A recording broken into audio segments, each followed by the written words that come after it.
Actor Alec Baldwin spoke out for the first time last night since the fatal on-set shooting of cinematographer Halyna Hutchins. In an exclusive interview with ABC News anchor George Stephanopoulos, Baldwin describes exactly what happened in the moments leading up to the shooting. And you were rehearsing that scene. Was it an actual rehearsal? There's some disagreement about that, whether it was a formal rehearsal at that time. This is a marking rehearsal where I'm going to show her. She's standing next to the camera. She's like this. You're me.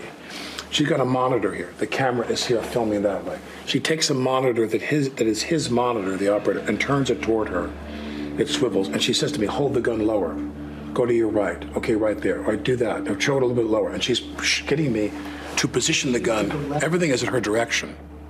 She's guiding me through how she wants me to hold the gun for this angle. And I draw the gun out and I find a mark. I draw the gun out, I find a cut.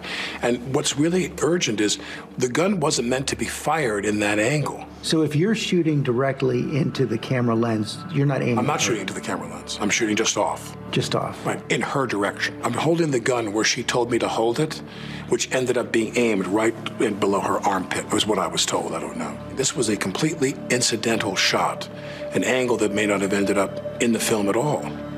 But we kept doing this, and so then I said to her, now in this scene, I'm going to cock the gun.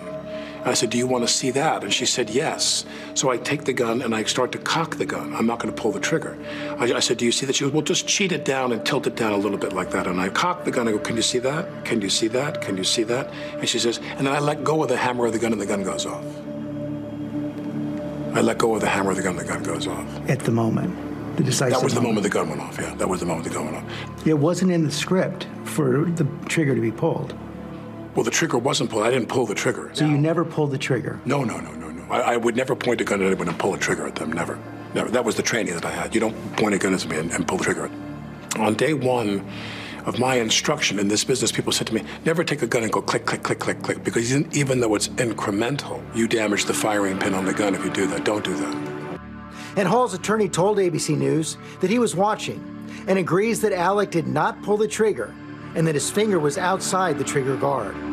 So you have this Colt 45, you just pulled the hammer as far back as I could without cocking the actual. And you're holding onto the hammer. I'm holding that. I'm just showing. I go, how about that? Does that work? Do you see that? Do you see that? She goes, yeah, that's good. I let go of the hammer. Bang, the gun goes off.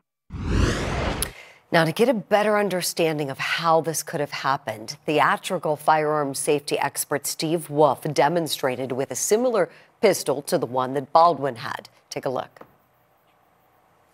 Okay, so not plausible.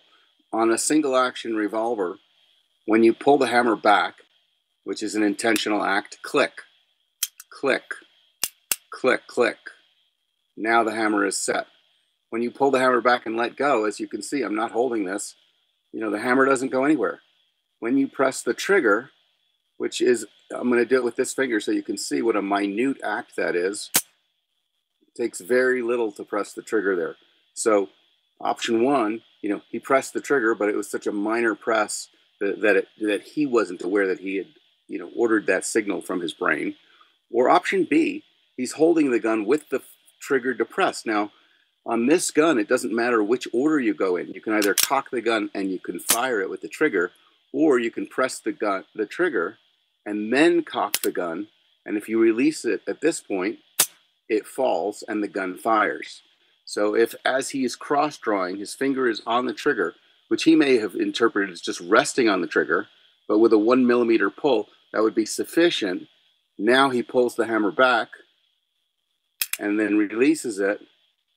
He doesn't have to press the trigger again if he's already got pressure on it in order for the gun to fire. And I think that's really a key point in this matter.